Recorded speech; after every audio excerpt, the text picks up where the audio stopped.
So this is like a Monday, Wednesday, Friday tradition that we'll be doing every time on X. So follow me on X or Twitter, whatever you want to call it. Elon Musk's pet project. We're going to be here until this whole social media account burns down because I think Elon is trying to slowly destroy Twitter or X, whatever you want to call it. That's what you only call something X when you want it to die. Like, you know how Wow. cartoons they have the X's over their eyes when they're dead. Yeah, definitely. So yeah, we'll be here for I guess the next 3 months before the site goes bankrupt and everybody migrates to I don't know Facebook again. I don't know. Okay. Anyway, that was a long intro. So this is episode 5 of our movie reviews. Yesterday we did a movie review for my favorite movie, the greatest movie of all time, Jurassic Park.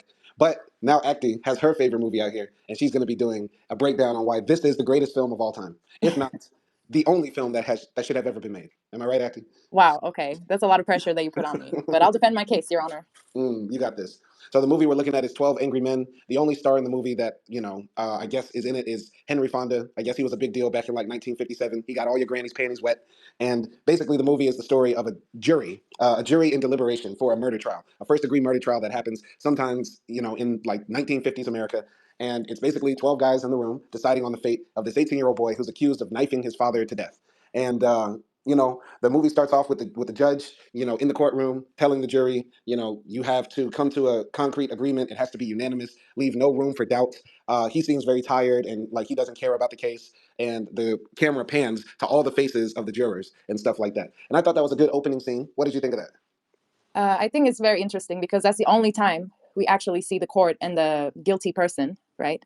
And we don't hear the case or we don't see anything about the actual incident throughout the whole movie ever again. We just see the men. And it's like a court movie without the court. And I think that's one of the reasons why this movie is great. Right. By the way, he's the accused, not the guilty. Yeah, accused. Yeah. Sorry. Pardon everybody. Turkish is my second language. So yeah, we only get one shot of the boy, and I would say that boy looks Mexican. He looks a little Puerto Rican. He Yeah, looks, like we accidentally clicked the other movie, I think a remake that was made in 1997, and they made the boy black.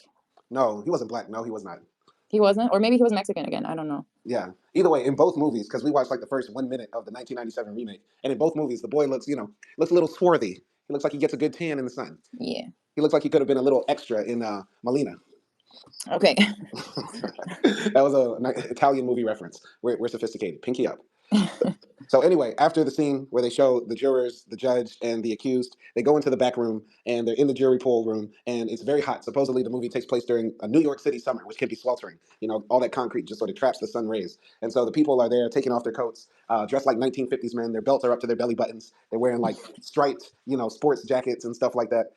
And you get to know a little bit of the people. Like you find out one guy is a broker on the stock exchange, another Mhm. guy is like some salesman, another guy is like some ad guy. Different people have different roles. Some of the guys are like hyper masculine, others are like kind of effeminate and stuff like that. And there's one man there who's like hella silent. This really tall guy, and he's the main character, Henry Fonda. We find out later his name is Davis, so we'll be referring to him as Davis throughout the review. Yeah. And Basically, you get to hear a little bit of their personalities, and the guys go in there basically saying like, let's get this over with. There's not much to talk about. What did you think about that scene of that movie? I think I don't know. It's a great introduction because one of the things that I like to see in a movie is like character and character development. So just like seeing that sort of crowd in a jury room, because we have those people in real life, right? Like the serious guys, the funny guys, the guys that are kind of stupid, and all those type of like people. I mean, men. And it's interesting to see like just all of them deciding on one another man's fate. Yeah, I mean, it was diverse for a group of all cis, supposedly heteronormative white guys all in one Yeah. room. It was like, it's like seeing like the Republican Party in mini. It's like it's like you're seeing what like if you summarize the Trump rally or like a GOP convention, you would have this collection of folks there, and supposedly Wow. like a hidden Democrat slid into the room, which would be Davis, in my opinion. Well, it was in 1950s, so yeah. Yeah, Of when course, conservative it's all white cast. yeah when conservatives say we don't need diversity of people, we need a diversity of ideas. This is what it looks like.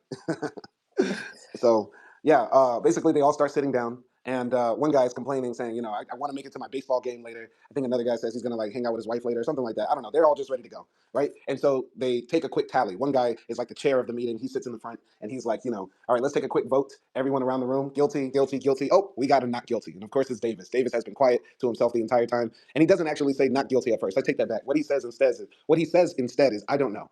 He says, "I don't know." Hmm. What did you think about that when Davis first revealed that "I don't know"? Because that's when the whole movie starts to pick up pace and it slowly builds up after that. What did you think of that? Yeah.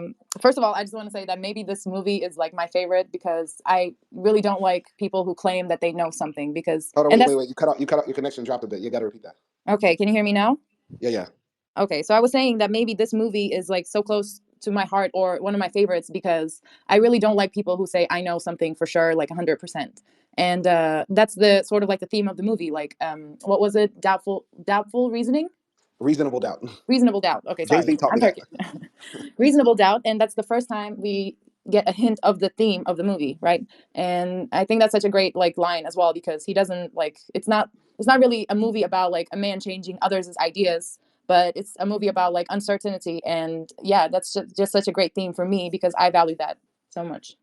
Let me ask you, because this movie takes place, of course, in America, in our court system. In the Turkish court system, like, how is somebody convicted of murder? Because I believe in every state except, ding, ding, ding, Louisiana, you have to have a unanimous verdict for a murder charge to be a guilty conviction. And we most courts have juries, right? There are very rarely juries by judges deciding the case of a trial. What's it like in Turkey when somebody is accused of murder and goes on trial for it, if any? Well, in Turkey, we don't have the jury system. So I'm not really sure if like only the judges make the decision and that's like the final decision because obviously we don't have death sentence. So I'm not really sure about that 100% to be honest. I mean, try to look it up while I do this next Yeah, part of the summary and find out yeah. about that because that would be interesting to know. But the idea of having reasonable doubt is like the cornerstone of our, criminal court system and that sort of thing. Like the idea is that you don't want to convict somebody unless you know 1,000%, and that's to be more on the side of the accused, and it's on the burden of the accuser to find guilt in a person. And this is supposedly, in theory, what makes our system more fair. But as we know, throughout history, it hasn't been fair. Like the first thing I thought is like if they did this movie is like when they did this movie, I was like, this movie would have been hella short had it been a black kid. They would have walked in there, had like a shot of scotch, and like walked back out. Like they would have been, even Davis would have been like, that nigga's guilty. Wow. But I'm still gonna like believe the movie and like dive into it and stuff like that. So David starts giving his points about the reasons why he doesn't know about the kid and why he doubts that he is guilty because he starts bringing up the facts that this kid was abused by his father his entire life. He grew up in a slum. His mother died when he was very young, and all he knows is this abusive world of poverty and mischief. And the other people in the jury pool start saying, "Oh, who cares about that? If you grow up in the slum, this is what happens. People in the slum end up doing crime anyway. It's in their blood. It's in their nature, and that sort of stuff." What do you think about that initial reaction to Davis's claim? Yeah, I mean, it's like highlighting an important part of like us as humans. We don't really like think about certain things unless we're in that position, right? So it seems like like the story is trying to tell us like, oh, these people like they are just making a decision. They're just saying words out of like what they heard, but they don't like think anything else for a second time, and they just accept what they get. And that's like, kind of reflective of human nature. We tend to go with the, how do you say that? Like with the what most people go for, you Yeah, I know? felt like that at the beginning when the people all said guilty. I know like at least a quarter of them who were saying guilty at first probably just did it to go along to get along, and that's a big part of it. And also when the people first said, yeah, you're in the slums and you grow up like that, and that's what happens. It did allude to like prejudice and bias that people have against people from the lower classes. Like you assume somebody who's grew up poor and stuff like that, grew up deprived, they're not going to have the same mental capacity as you. They're not going to have the same moral compass as you and that sort of stuff. Now, Mhm. is that actually true though? Is that actually true? Because this is something I think it's good that we talk about that because I think a lot of people might actually still believe that, which is something that I was talking about in another video that I did. People think that ghetto culture or growing up in poverty somehow leads you to make decisions or be a person that deserves negative things to happen to you, or you're more prone to make negative choices. I mean, what do you actually think about that theory? Because this is something a lot of people believe. I think it's kind of like a I don't I obviously don't want to believe or don't want to have like any sort of prejudice against anybody under any circumstances. But I think like sometimes in some cases it becomes like a self fulfilling prophecy, because not only like other people believe that people in those conditions are like prone to do bad things and stuff like that. Also, like the people who are living in bad conditions believe that too. They always say that too. Oh, like we were born like this, we didn't have anything, or stuff like that. So they are like made to believe that themselves, and by the society basically. So I don't think that's true, but I do think like the whole perspective of the society has an effect on that and not necessarily the circumstances, because we do know like great people who came out of those circumstances and like just made great things in the world.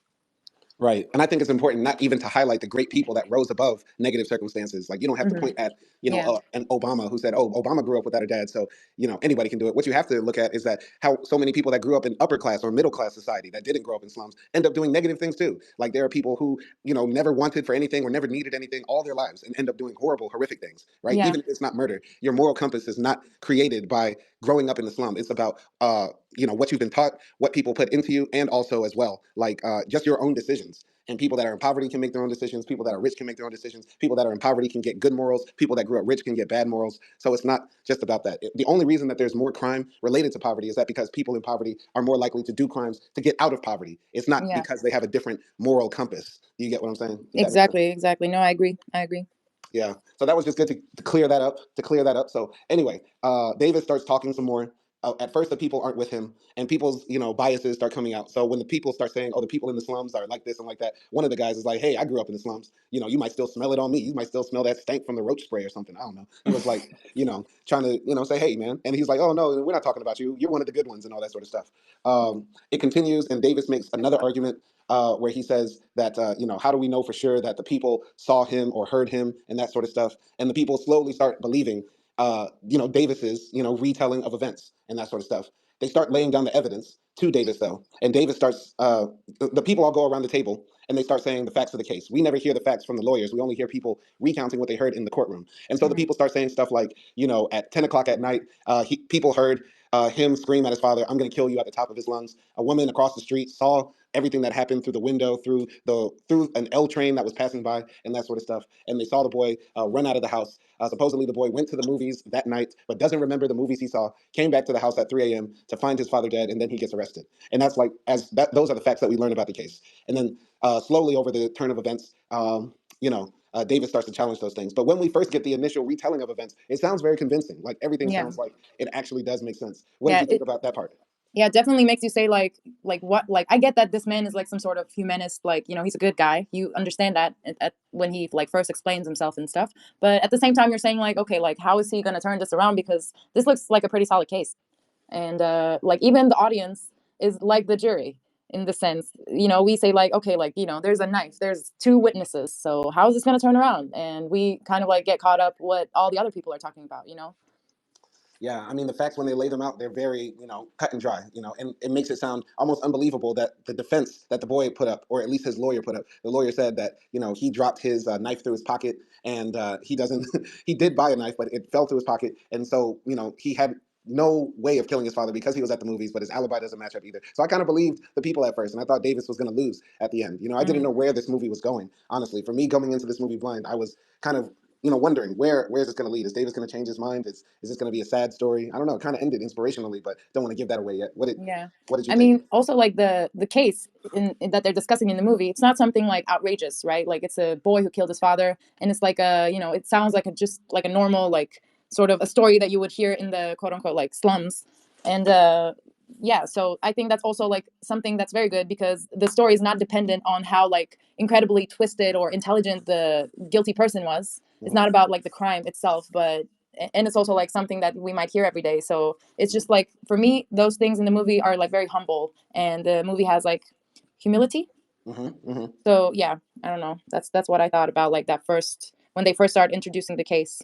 Right. Yeah. The thing about the movie and the case that they're discussing is that it's universal. Like the idea of a son killing his father is very often used throughout history in different stories to illustrate so many things. Right. Hmm. Like the Oedipus story, like the boy who ran away from home ends up killing his father and marrying his mother and stuff like that. It's like a classic story. And plus, a son also symbolizes somebody who is subordinate to a larger force. So killing your father is sort of like symbolic of like attacking society, attacking the heart of society. Because at Hmm. least if we transport back to 1950s America, killing a father is almost like killing all men. And this is the thing, like if this movie were about a group of women judging a man who assaulted a woman, right? That would Yeah. be like almost like, how can we defend this person? How can we defend somebody who would have attacked us too? We assume that all the men in the jury pool also had sons too. So Hmm. imagining their sons killing them is something that probably terrifies them to their heart, and that's why they were probably also so quick to say guilty, guilty, guilty. Yeah, he definitely did it because it's a big fear that they have. You know what I mean? Exactly. And also like talking about this boy's like background in the beginning, like the Davis was saying like he was hit every day, and then like this other guy comes and he says like, oh, he has been to the children's court at age 10 because he threw a rock to his teacher and all this like other minor crimes that he did. And you're starting to question also this, like, can we excuse somebody because of the conditions that they're in or they were born to? I think like as an audience, I question that. I don't know. What about you? What do you think about that? That's a very good point. I think the movie, highlights that, in our justice system, what we're supposed to have is a humanist approach because we didn't let professionals decide court cases in America. We didn't say, okay, you're going to get judged by a jury of 12 lawyers or 12 scientists or 12 judges. It's like 12 random ass people, right? And 12 Mm-hmm. random ass people should look at a situation from a perspective as a normal person. And I do think that a person's circumstance can excuse them of certain crimes because I think about this crime that happened a few years ago. There was this girl in America who was human trafficked, right? She was forced into becoming a prostitute as a Mm-hmm. very young girl, and she ends up killing her pimp, and she got years in jail. Now I don't know how the jury came to that decision, but that to me sounds wrong. Like they knew the facts that she was captured as a minor, forced to work in the sex Mm-hmm. industry, yet and still they decided that this person is guilty of murder, and I don't think that's cool. Now, does your circumstances let go of everything? Because I was also thinking about this. Would I excuse Dylan Roof because of his circumstances? Dylan Roof was a poor kid, didn't know his father, grew up in a horrible situation, but then decides when he's 18 or 20, whatever, however old he was, to walk into a church and murder 9 black people. Can I excuse Mm-hmm. him because of his circumstances? I don't know. I don't know. It's you get what I'm saying? Yeah, yeah, exactly. And also like there was that, I'm just going to connect like what you said to this. Like there was that scene when men were talking and arguing in the beginning where like this guy who's like very opposed till the end and he thinks the accused is guilty. He comes to Davis and he says like, are you a father? And Davis says, yeah, I have 3 sons. And then this guy says, I have one, and then shows his picture with his son to Davis. And we know like then, um no matter like what you do, some things are always going to be personal and you're going to judge things in a personal level. So for example, that case for you is very personal. It's close to your heart because it's a harm done to your people, like the people that look like you, that go through the same experiences as you, right? So yeah, I think that was also like one of the points that they just like threw in there, like a little scene there. And then we, there was like a sentence about it in the last scenes again. Yeah. But what do you think about the idea that people might be excused for crimes because of their circumstances? I agree with you. Like for the most part, I do think like some people can be excused for their actions, depending on the circumstance and depending on the person, And yeah, like the first case that you said, like I just wish Davis was there to, give that girl one more chance because that sounds awful. And yeah, like I don't know what else to say honestly. Like it just depends on like everything, every single detail. Right. I think we can generally agree if a person, unfortunately kills their abuser, that can be excused. But because of your circumstance, you can't take your anger out on the innocents, right? Yeah, Like if you're killing your pimp, that's fine. But your daddy hit you all your life, so then you murder 9 black people in the church. That's not cool. yeah. There's no excuse. Just kill your dad. Wow. But so anyway, the story continues, and Davis at first is all alone, but one of his first defenders is like an old man who stands up and says, this man has a lot of courage to stand up against the accusations of 11 other people. So I think we should hear him out and let's talk about it more because Davis has all the time in the world apparently, but also so does this old man. This old man obviously has nothing else to do. He ain't got no hot broad waiting for him at home. He probably is just going to sit home and watch his stories on the telly. So he's like, yeah, let's sit down and talk. Even at the end of the movie, he walks up to Davis and says, hey, Davis, what's your name? And he wanted to have a conversation. He just wanted to keep talking. That's the whole reason. The whole reason this thing happened is just because one man wanted to have a conversation, honestly. And it wasn't Davis, it was the old man. Wow. Okay. So after they decide to continue talking, Davis points out more fallacies in the case, more holes in the case, and they point out the knife. Right, Hmm. the guy who's chairing the meeting says, "Hey, can I see the knife that was found as the murder weapon?" And they say, this knife is unique. How could any knife like this be also used in the same murder? And then Davis surprises everybody and pulls a knife out of his pocket and stabs it onto the table. I thought that was a very dope scene. Yeah, What did and you think about that? both knives are the same. Yeah, both knives are the same. Apparently, Davis was able to walk around the kid's neighborhood, go to a pawn shop, and buy a knife that looks just like that. So the people in the room are saying, well, there might only be 10 knives like that. What are the chances of that? And another guy says, there's 1 in a million chance that somebody murdered this guy with this knife that looks exactly the same. But then Mhm. Davis says, well, it's still a possibility. And the Yeah, thing is, in murder trials, you cannot even have the possibility of doubt. What did you think about that scene? yeah. It highlights so many things. Just like in that one scene. First of all, we have like the how like uncaring the accused lawyer was, right? Like he didn't search or look at. He didn't have any like motivation to defend the accused. First, I guess we see that, and then we also see like how we just like we have certain notions of certain people, right? We trust certain people in our societies, like lawyers, like doctors, like teachers, like scientists, and stuff like that. And we really, really put our trust in them. So I think like it's also highlights that just it's just very important that those people that we trust have to do their job fair and square and to 100, because if not, somebody's life can be like, depending on it, basically. And also, I guess it also highlights like they had a solid evidence in front of them that that knife was not a unique knife. The man just like walked into the neighborhood and bought a knife that looked just like that one. And but yet people were still arguing like, no, like, oh, there could be just 10 of these knives and stuff like that. People were like, so what, he's still guilty. And like it's like, even if sometimes we're like seeing the truth in front of our eyes, it's just like hard to let go of certain like thoughts and beliefs. Yeah, man, Davis is scary. Davis is scary for walking around with knives in that pocket. What But did yeah, you think? no, that was definitely one of the highlights. Great scene. The knife was a constant presence throughout the movie. The knife was like the third, no, the 13th jury member. He's like the 13th cast member. I thought the entire time in the movie the knife would get pulled out and somebody was going to get murdered there. I didn't know what was going to happen. I thought they were going to be a double murder trial, and then I don't Wow. know. That's what I thought, honestly. But definitely, it was a great scene. And something about the American justice system, like you are given the right to have an attorney, meaning everybody has the right to have an attorney Hmm. in the U.S. So even if you can't afford one, they will give you a lawyer, right? And Yeah. the thing is, in our system, those lawyers are often like overworked. They deal with like hundreds of cases at a time. So it's commonly understood if you get a public defender, you're not going to get great defense because they're Hmm. working on 30 murder cases. Meanwhile, if you pay for one, they're working on just yours. In Turkey, is it similar? Like, do you have the right to have an attorney, or is it? Yeah, yeah, of course. Like if you don't have an attorney, then you can get appointed, like someone that the government gives you, basically, like just like in the states. Yeah, we do have that, and it's like similar. Obviously, they are overworked, and it's not like usually good for you if you have those lawyers. Hmm. And did you ever find out about the murder trials or how juries are in Turkey, how they're done? Yeah, I think it's decided by the judge. Just one judge. Yeah. Interesting, interesting. And are there any like rules to how he comes to his decision? Does he have a counsel, or is it just one guy usually just said guilty or innocent? Okay, I don't know that much, Simon. I'm sorry. It's just like when I try to find out about it, like whole these big documents come up and they're like 100 pages. So I would have to like scan it and then like find out about it. But yeah. All right, no worries, no worries. I was just asking. I was just asking. So I just wanted a like different perspective from somebody who comes from a different country who has a different like system on how they reach these things. Because how you view it might be like totally different. Because like I see this movie like showing like maybe a good side of the jury system and that sort of stuff.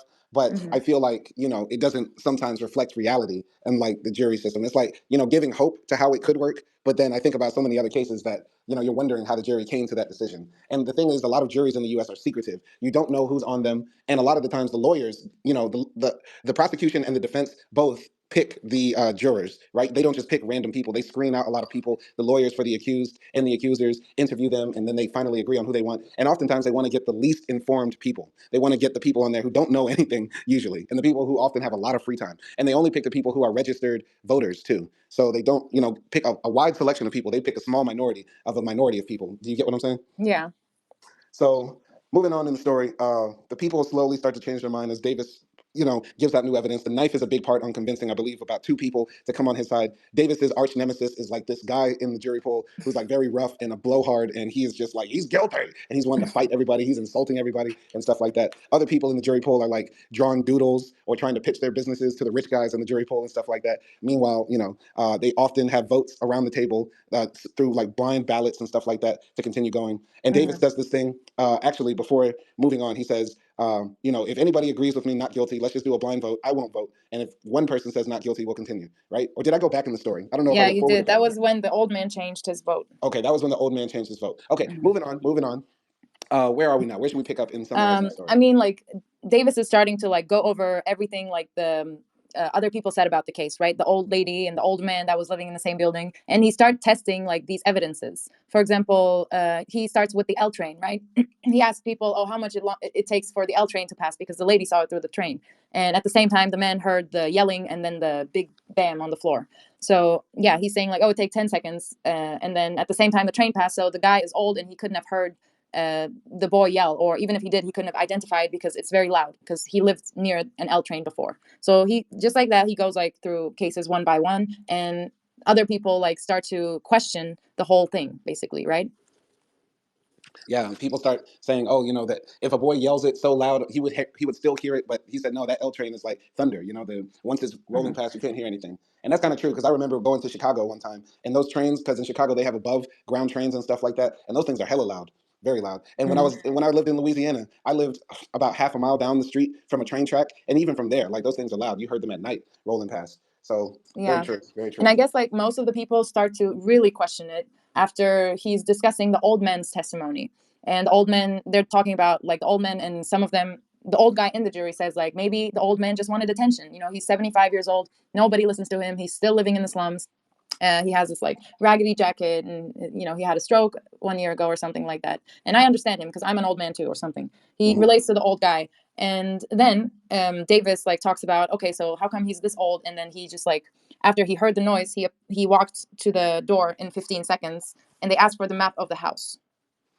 Yeah, so when they look at the map of the house and the apartment, the hallway and all that, they said it's impossible for this man with one leg, well, one leg that works because he had a stroke, to make it out of his bed to the door and down the hallway in 15 seconds. And they actually reenact it, and that was actually a pretty good scene because they actually time it. Davis sits in the chair, pretends like he's an old man with a stroke. One of the guys is in front of him, like, "What are you doing this for? This is ridiculous. Do you want to do all these party tricks for the people and stuff like that?" But he does it, and it's like 41 seconds. So it goes to put a big hole in the one of the witnesses' testimonies against the boy. And I just thought that was a really cool scene too, for a movie that really only takes place in one room.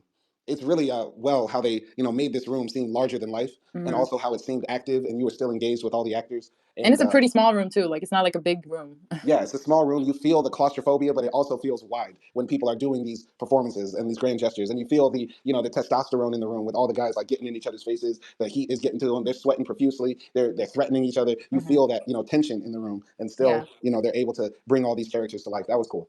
Yeah. And I guess like after that, like other people, because the other people are kind of changing the votes, and now it's like 4-8 or something like that, or 9-3 or something like that. And other people start throwing out like ideas. And I guess like I forgot what the other immigrant guy said in the jury. Uh, he basically said that I'm not loyal to one side or the other. There was like this Italian immigrant guy. I assume he's Italian. He looked like his name was Giuseppe, and he was Yeah. really good at flipping that dough. Yeah. Oh, he said like he stood up like, and he said I have some notes that, and he didn't talk like until that moment, I guess. Hmm. And then he says like why did the boy came back if he like knew he was guilty, and if he saw like if he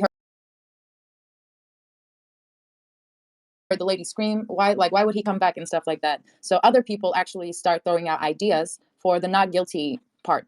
Hmm. And Yeah, now so it's kind people. of like not only Davis, but other people are kind of trying to support him as well.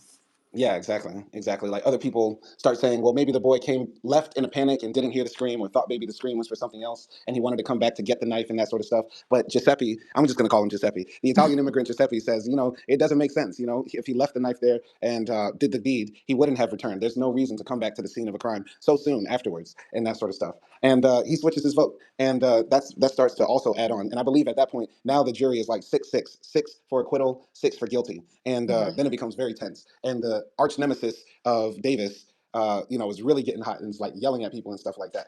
And yeah, after I, that, go ahead. yeah, like I think after that, like I don't exactly remember. Like after most of the votes change, and now it's like 6-6, right? Hmm. And yeah, so like there's one guy that doesn't really take anything seriously, right? He just wants to get to his ball game. He has tickets, and because it's 6-6, everybody's like, okay, so what do we do now? Like we already argued this case like 10 times, and he says, all right, I'll change my vote to not guilty so we can get out of here.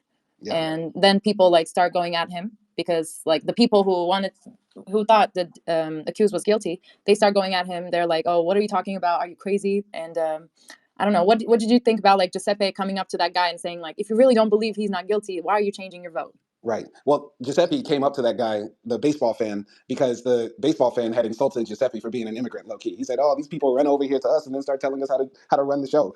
And then, so Giuseppe came up in his face like, "No, I'm gonna show you what it means to be an American. I had to suck a dick on Ellis Island to get to this bitch, Oh so God. you gonna respect it." So Giuseppe starts getting up in his grill, and the guy's like, "I just want to change my opinion. I just changed my mind," and he really didn't have like any good argument. But sometimes people feel something. I felt like the baseball guy, felt something in him that told him that he doesn't really know, and that's all it takes. Sometimes I think what the movie was trying to do with that character, who didn't really give a good reason, is saying that sometimes people can have their minds changed, but they don't know exactly how to express it because not everybody's articulate. Not everybody can put words together. Not everybody can do that sort of stuff. but they Yeah. wanted to allow that to exist as well because other people had reasons for having doubt or thinking he was not guilty, but other people just couldn't say it. You know what I mean? Yeah, that's a good point. I didn't think about that. Oh wait, your connection dropped. Your connection dropped. That's a good point. Can you hear What did me? you think of it?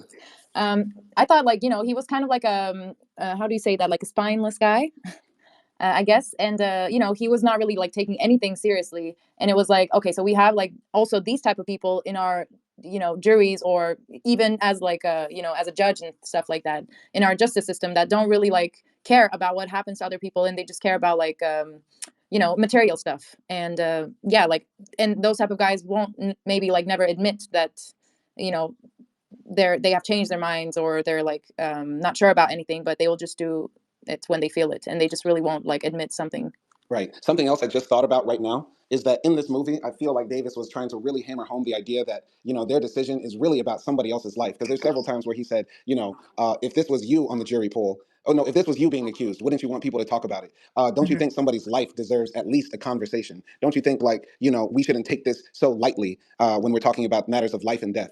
And I feel like with that guy, it hit him like, yo, I'm really about to make a decision to kill somebody over a baseball game. You know what I Mm. mean? And I was thinking about that too while watching the movie, like being in a jury pool and stuff like that. Being in a jury pool, if I was on a murder trial, I would find it very hard. Knowing if I was in a state like Texas, Louisiana, whatever, where there is the death penalty, I would find it very hard to say somebody's guilty, knowing that I'm going to have to live the rest of my life, knowing I'm a part of taking somebody else's life.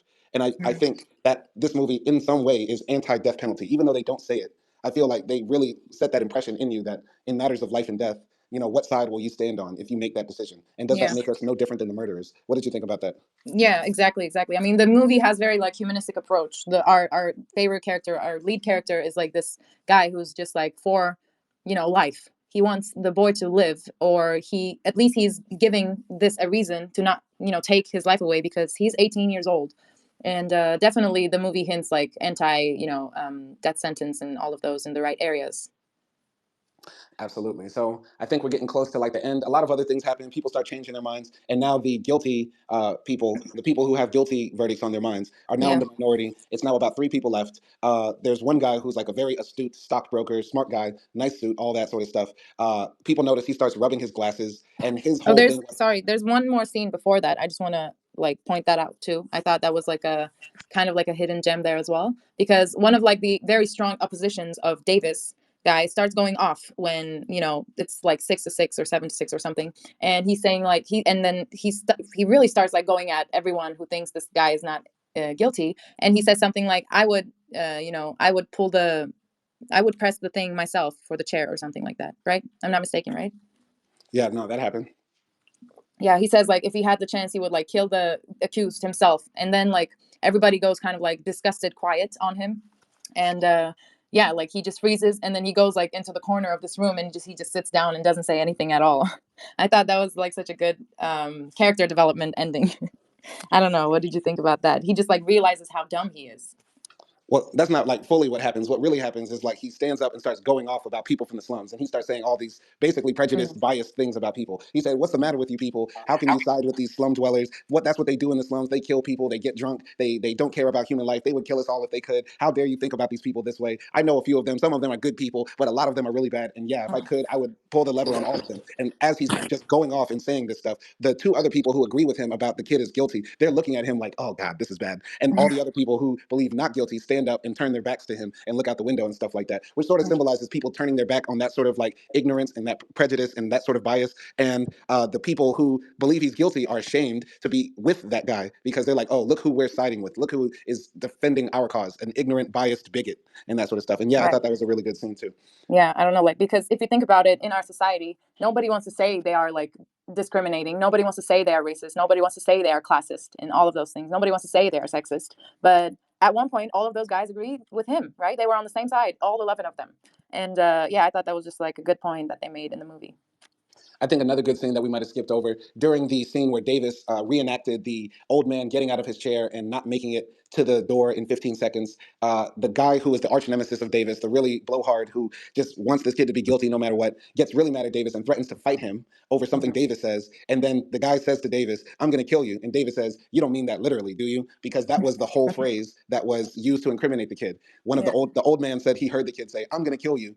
And people were saying, yeah, you don't say that to somebody unless you mean that literally. But then the guy was about to fight Davis and said the same thing, and Davis threw it back in his face. Are you literally going to kill me? That was actually really good. What did you think of that? Yeah, I'm watching like another TV show, and I just want to like quote that here. And the main guy, and it's like this Netflix show called Inside Men, and the main guy there says, anyone could be a killer with the just with a bad day and the wrong person or something like that. So yeah, like I guess that's the thing. Like sometimes we do say things that we're not like that we're not gonna do, and also like sometimes we do things that we never thought we would have done, or things like that. I think there are like a lot of people who do just like very bad things at a very bad moment in their life, and they're like not actually bad people. And I'm not like defending the whole criminals of the world. Obviously, I'm just like I'm talking about like certain specific people or cases, I guess. Right, right. Yeah, crimes of passion get a lot of people in trouble, and that's why we have to check our emotions. You got to check your emotions and not get too hot and heated. And Yeah. so now going back towards like the last quarter of the film or so, there's a scene where the stockbroker guy, probably the guy who's been on the guilty side of the jury pool for the longest, makes the argument that all this case rests on is this old lady who saw this thing happen across the street from her bedroom window. She can see directly into the old man's apartment where he was killed. She says she saw the boy stab him, and then the lights go off because she was tossing and turning at night, and when she turned, she saw that happen for a brief moment, right? Hmm. And the old man sitting across from the stockbroker says to him, "What's wrong with your face? You keep rubbing your nose. Is it because of your glasses?" And the man says, "Yes." The old man says to him, "Is it because the dents that have been created on your nose because of the glasses holders?" And he says, "Yes." And then the old man says, "I noticed those same dents on the old woman who was a witness to the murder." And that sort of sets everything in motion for people to now believe the old lady didn't wear glasses when she took the stand. But how could she have seen the murder if she wears glasses? Because she has those same dents on the side of her nose. I thought that was really cool. That sort of like tipped everything in the not guilty's favor. Now the only person left is the blowhard. What did you think about that scene with the glasses? That is my favorite scene in the movie, and I'll tell you why.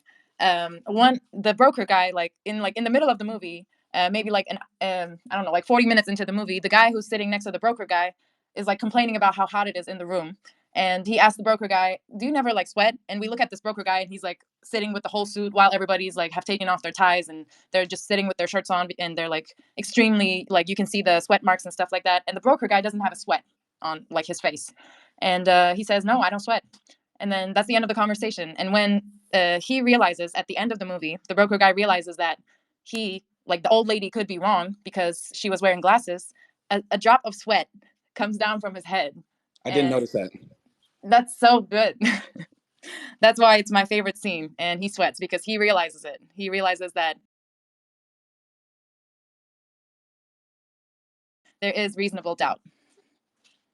Wow, I didn't notice that. I didn't notice that, but that's actually a really good scene. Then I thought that was a really Yeah. cool scene, and I thought, I was wondering how they were going to convince this guy because I kind of saw that the movie was now moving towards a not guilty verdict being the end Hmm. result. But I was wondering what's going to convince this guy because if he wasn't convinced by the chair or the knife, then what could convince him? I was hoping the movie wouldn't do something stupid like he just says, "Oh, I'm a Christian now, so I guess he's innocent." Like I was, and I'm glad they ended up with something that's actually a really good way, a smart way of fixing it. Yeah.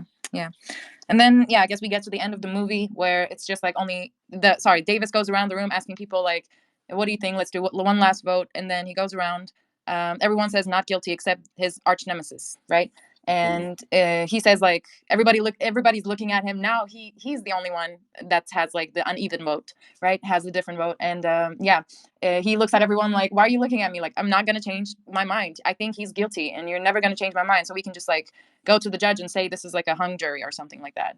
And then Davis says like, "So now you're alone. Like you have to convince us why you think he's guilty." And the guy starts going off. He says like, "I've already rested my case. I'm not gonna change it." And then he pulls out his like notebook to show his notes, and then his like wallet falls down, and then he sees the picture of his son, right? And then he looks at it and he says like, "Oh, kids take your life away," and something like that. And then he starts ripping the picture apart. He starts crying, and then he says, "Not guilty." And we kind of understand like from that man's grudge is kind of personal. Like he said he hasn't spoken with his son for like 2 years, and they had like a fight or something, and his son punched him. So from here, like we kind of understand that from him. But what did you think about like that ending? Yeah, I thought the breakdown of that man was similar to the forgiveness of the father. Oh, my speaker went off. That was scary. But yeah, that scene with the guy going off like that, at the end where he just breaks down crying because he said earlier in the movie that he beat his son because his son was not as masculine as he wanted him to be, and that his son now resents him for all the beatings he got, and they got into a fight, and now they broke apart and stuff like that. So I felt like, this case once again was very personal for him because the idea of a son killing his father was probably his biggest fear at night. He probably Mm. went to sleep very afraid that one day his son was going to come back and just whoop his ass or kill him because of all the torture he put his actual son through. So Mhm. seeing that man finally find some forgiveness in his heart for his son and what he did to him by showing it out to the kid, who looks very much like his son. I think they did that on purpose in the movie because when they showed the picture of the father and his supposed son, it looks just like the boy who was on trial. We Yeah. can't see it up close, but they have both dark hair and they're small and frail, so it looks very similar. And I felt like that was like the murdered man finding also some redemption for his supposed killer. We still don't Mhm. know who killed the guy who's dead, but it's still like that. I don't know. What do you think? Yeah, yeah, definitely. Like at that moment, the guy realized that his son was also not guilty of like not talking to him or punching him or having like fighting with him and stuff like that because he was born into a certain family and like he just reflected what he saw from his own father. And I guess like what I felt watching that scene, that when he said, when he was like sobbing not guilty, I felt like he was saying for his son or for himself, Mm, that like, I'm not guilty either, like I know like I beat him or something like that. So like you said, it was like self-forgiveness and also like also feeling like remorse of his actions as well. And mhm. it's such a great ending. I don't know. Right, right. So we come to a unanimous decision from the jury of not guilty. We don't see the kid's reaction. We don't see what happens in the courtroom. All we see are the men now leaving the courtroom, walking back into society, dispersing to never meet again. And, you know, that's it. That's the end. Yeah. I'm so happy. Why are you I happy? just love this movie All because right. Why do you okay, love so it? I'll do my last case on this Okay. movie and why it's like so great. First of all, it's like I feel like it just has the essence of what cinema is. Cinema is like story and character and little details and big themes or important themes, even if they're not big. Themes that question our humanity or our lives in somehow in some way. And I feel like this movie has all of those elements.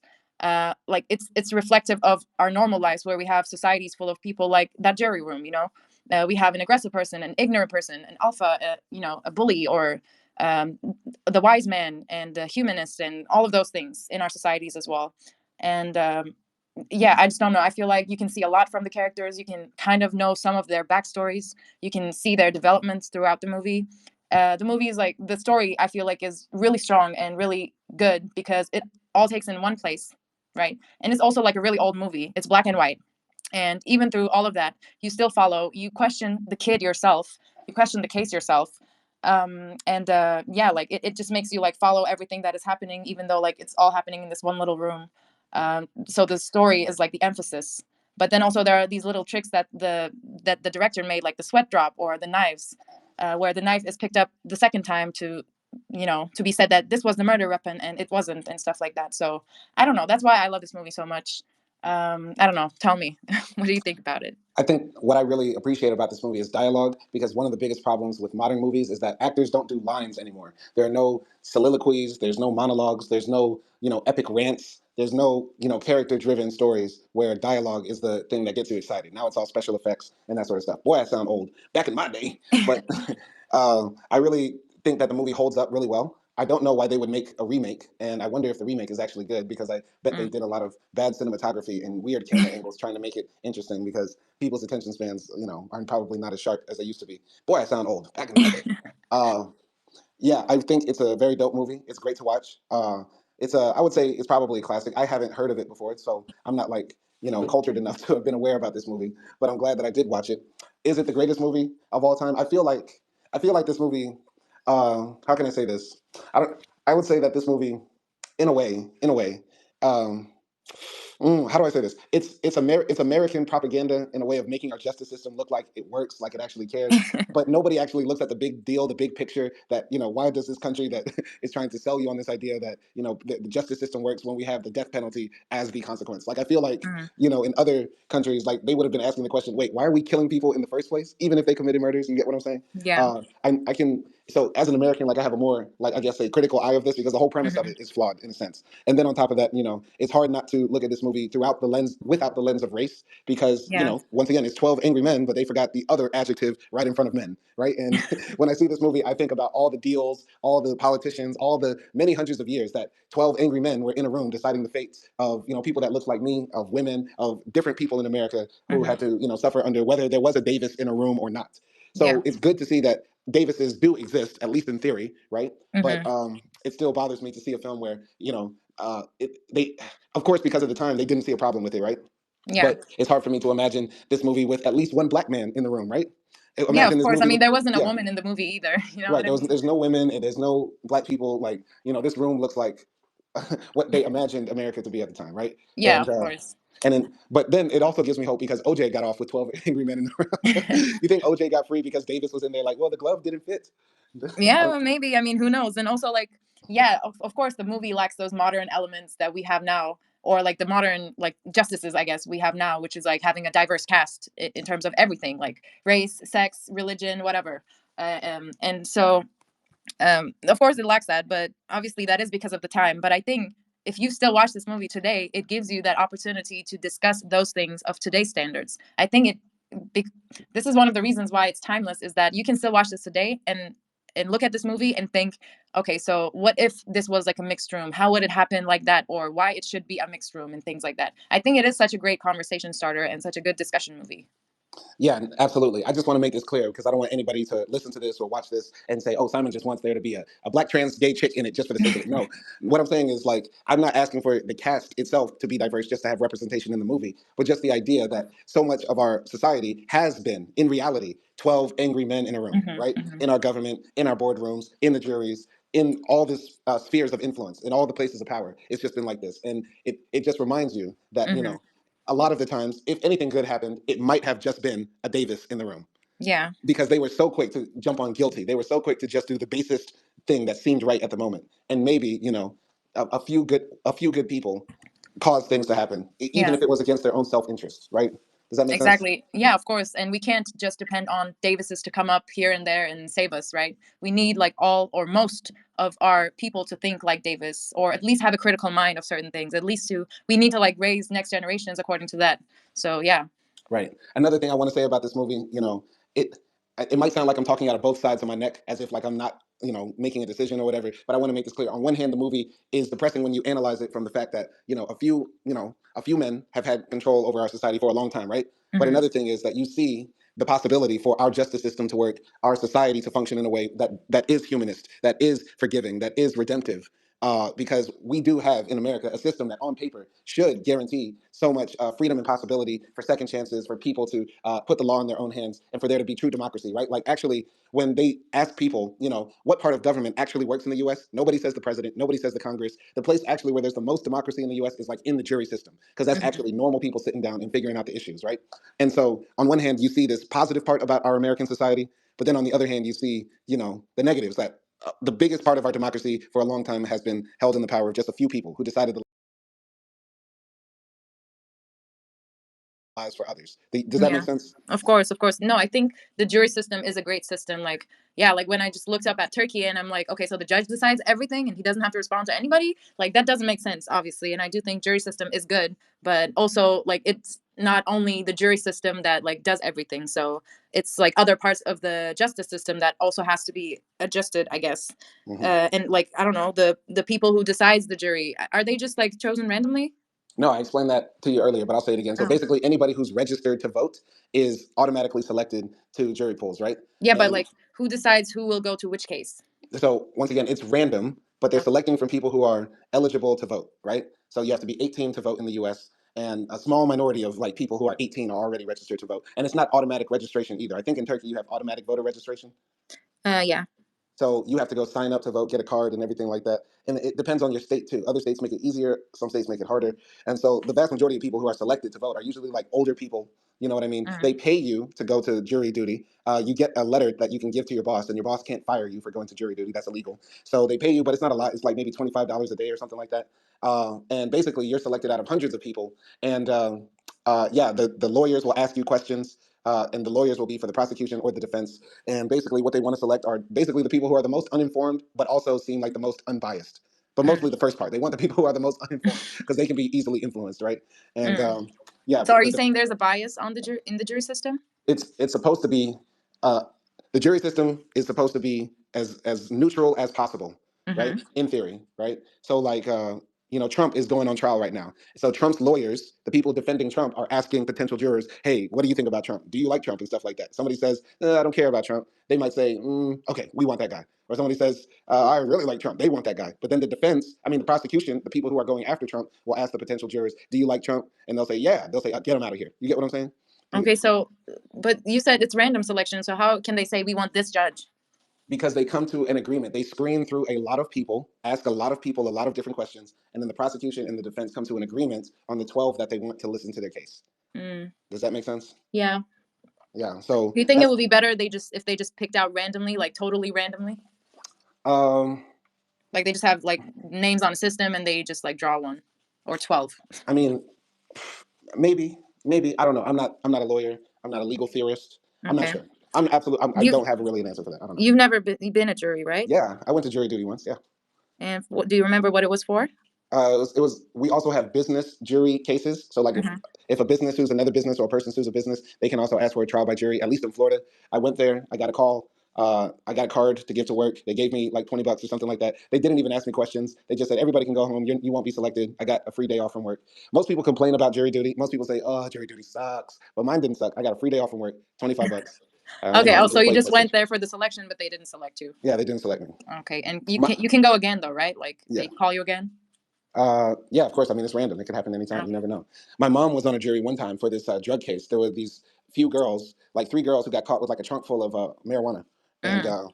yeah, my mom said, "Well, it hurt my soul, but we had to give them girls 12 years." Oh, Your mom voted yes for the 12 yeah, years. she said they were guilty. I mean, hey, they had the marijuana in their trunk. Okay. Yeah. Oh So, man, yeah. would you want to do a? Would you want to be a juror in a murder case Uh, hmm. I don't for like know. a let's say for a life sentence? For what crime? You said murder? Murder, yeah. If in Louisiana, I mean, I would go there. I would listen to it. It'd be kind of sad because I'm pretty sure the person is black and they're probably going to get like a million years. And Well, even you if I can be go, the Davis. yeah, but like I said, in Louisiana, we're like the only state where you don't have to have everybody agree to send somebody to jail or the execution chair. So Mm, even if I did that, 10 other people could be like, well, forget this guy Simon. wow. Yeah, Same. America. America. Would you want to be on jury? It's a tough decision, like especially after seeing this movie. It's like you have to decide on someone's life. But yeah, I would want to do something like this and try to like be as honest and objective as possible. Do you think Turkey would be better with a jury system? Definitely, but even the jury would be rigged Why? because you know why? I don't know why. Because of our dear president. Oh, I mean, even every single jury would be rigged. I mean, not every single jury can be rigged. Mm, they would probably do what you guys have in Louisiana, Oh, so it would probably like not work. I see. I mean, they wouldn't put jury if they don't think that it would benefit them. So I see. I see. Okay. Okay. And yeah, what's the final score for this movie? my score is 10, and you know it. Okay, 10-10. Very strong movie. Tens across the board. What is your 10. score? I give it a good 9. No tits. Okay, okay, I can accept that. Yeah, yeah. Should have had at least one breasticle. Wow, I know. Boys, make a decision. Wow, that was on point. Anyway, Okay, yeah, this is a cool movie review, and thank you, Akdi, for coming through. you're welcome. Always. Always, always. All right, so thank you for listening to this movie review. Simon and Acting on X. Follow me on Twitter, X Laji M Riki. Follow me on YouTube. Simon Hill keeps it trail. More content coming on Backpack Bandits. Stay on the lookout for that, and join us on our next space. Coming to you almost every Monday, Wednesday, and Friday. We're gonna try to do 3 a week, so tune in.